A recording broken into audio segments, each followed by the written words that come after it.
The vibrant, deep green hue of a high nitrogen leaf in a midsummer garden is the visual signature of a biological illusion. You look at your vegetable beds, satisfied with the lush canopy and the rapid expansion of foliage, and you believe you are witnessing a surge in health. You think that, because the plant is growing fast and the color is intense, the system is operating at peak efficiency. But in my clinical refractometer logs, where I have tracked the sap, sugar concentrations of industrial crops for years, I record this as a solar bankruptcy. You are not looking at a high-performance engine. You are looking at a bloated, watery structure that is functionally incapable of harvesting the full spectrum of energy available to it. The agricultural industry has spent a century focusing on the soil-up model, selling you the chemicals that force a plant to grow while completely obscuring the sun-down reality. 95% of the dry weight of your plant comes directly from the atmosphere. They want you focused on the bag in your hand. Because they can sell you the bag, they do not want you looking at the leaf as a biological solar panel. In my research, I have discovered that a sovereign plant is not a product of what you pour onto the dirt. It is a master of atmospheric capture, a high-efficiency reactor that is currently being throttled by the very industrial protocols you were told to trust. Look at the way the industrial system views the process of growth. It is presented as a linear transaction of fertilizer in, calories out. But in my laboratory analysis of photosynthetic rates, I have found that most modern garden plants are operating at less than 20% of their biological potential. This is the green trap. By flooding the soil with synthetic nitrates, the industry forces the plant to build cells faster than it can build the internal machinery. To manage them, the leaves become large and dark green. But the chloroplast density, the actual power plants of the cell, is dangerously low. The plant is essentially a giant factory with no workers. It cannot process the incoming solar radiation fast enough to build complex sugars, so it stores simple, incomplete proteins and watery sap instead. This is why your lush, green plants are so attractive to pests. The insect is not an invader. It is a quality control officer identifying a high nitrogen, low efficiency structure that has no chemical defense. The industry wants this inefficiency to exist. If your leaves are weak solar panels, you must buy their growth stimulants. If your sap is watery sugar, you must buy their insecticides. Your dependency is built on a foundation of atmospheric incompetence.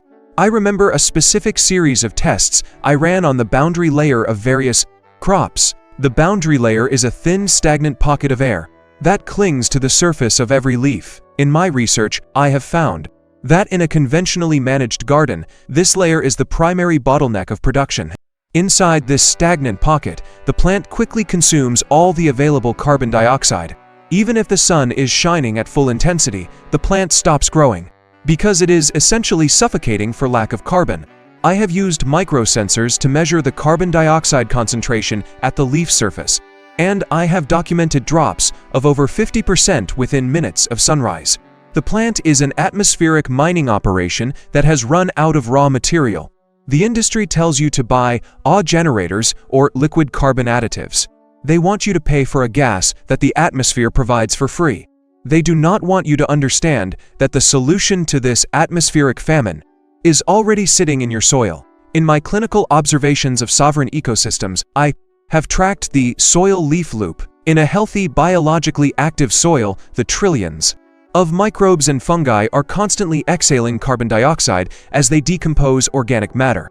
This is the biological exhaust. Because carbon dioxide is heavier than air, it pools on the soil surface and is slowly drawn upward by the plant's transpiration. It rises through the canopy like a quiet flood, replenishing the boundary layer and providing the plant with a constant, concentrated stream of the one element it needs to turn sunlight into medicine. But the chemical fertilizers and the bare-tilled earth of the industrial model have silenced this exhalation. The soil life is dead, so the carbon dioxide supply is gone. The plant is forced to wait for the wind to bring it a few molecules of carbon while its solar engines idle in the sun. You are not gardening, you are managing a factory that has no power. I witnessed the power of this atmospheric sovereignty in a high-density, multi-layered forest garden that had not been touched by a plow in a decade. The ground was covered in a thick, living mulch of moss, clover, and decomposing ramule. Wood. I took my carbon dioxide sensors into that canopy on a windless July morning. While the ambient air was at 400 parts per million, the air inside that canopy, fueled by the deep exhalation of the living soil, was at over 800. The plants were photosynthesizing at double the rate of any industrial farm. They were building leaves that were so dense with minerals and complex sugars that they felt like leather. Their sap was not watery, it was a high brix syrup that was toxic to every chewing insect in the area. The grower was not a customer of the supply chain. They were a curator of the loop. They understood that the real yield comes from the air, and the soil's only job is to provide the signal and the exhaust. The industry hates the soil leaf loop. It requires a soil that is alive, which means it doesn't need their products. It requires a canopy that is diverse, which means it can't be managed by their machines. They would rather you buy a synthetic foliar spray, a temporary fix that provides a momentary boost while further disabling the plant's internal engines. They want you focused on the leaf as a recipient of their care, so you never realize that the leaf was designed to be the commander of its own environment. In my research into stomatal density, I have seen that a sovereign plant can actually increase the number of breathing pores on its leaves in response to the biological signals coming from the soil. The plant is adjusting its intake to match the soil's exhalation. It is a coordinated atmospheric negotiation that the industry has replaced with a chemical monologue. I want you to visualize the leaf of your plant not as a piece of green tissue, but as a sophisticated solar atmospheric valve. The stomata, the thousands of tiny mouths on the underside of the leaf, are the gates of your autonomy. When they open, the plant is drinking the atmosphere. But these gates are delicate. If the plant is stressed by chemical salts or sudden temperature swings, the gates slam shut. The plant stops drinking. The solar energy has nowhere to go, so it begins to damage the internal proteins of the leaf. You see this as sun scald or heat stress. The industry tells you to buy a shade cloth or a reflective film. They want you focused on the external shield, so you never realize that a plant with high internal mineral density and a functioning soil loop can actually use that excess solar energy to build even more complex medicine. The sun is not the enemy. The sun is the fuel that your factory was never given the parts to handle. Autonomy is the transition from a manager of stuff to a curator of flow. You stop looking at the plant as a static object and start looking at it as an intersection of light, air, and mineral exhalation.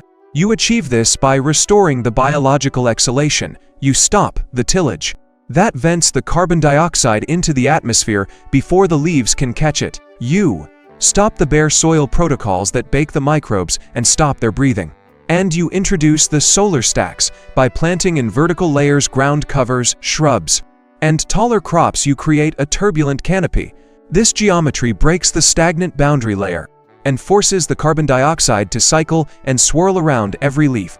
You are not just planting vegetables, you are building an atmospheric trap. In my journals, I define a sovereign plant as one that is atmospherically independent. It is a system that does not require a laboratory-made boost, because it is mining 95% of its own weight from the very air that surrounds it. The pests are not the enemy, they are the indicators of a solar engine that is stalling. If your plants are pale, soft, and covered in aphids, they are telling you that their exhalation loop is broken.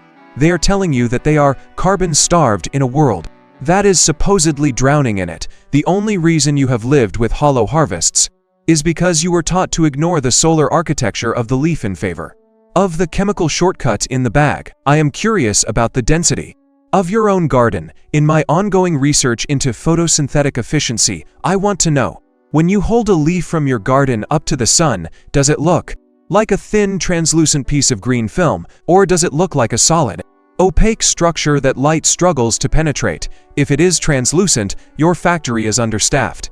Your chloroplasts are missing, your engines are idling. It is time to stop the nitrogen spikes. It is time to let the soil breathe again. The atmosphere is a vault of unlimited wealth. The leaves are the keys. The sun is the power. The archive is waiting for you to close the circuit. The prices of industrial inputs will continue to climb. The global supply chain will continue to demand watery, high-volume, low-information crops. The atmosphere will continue to shift and become more volatile.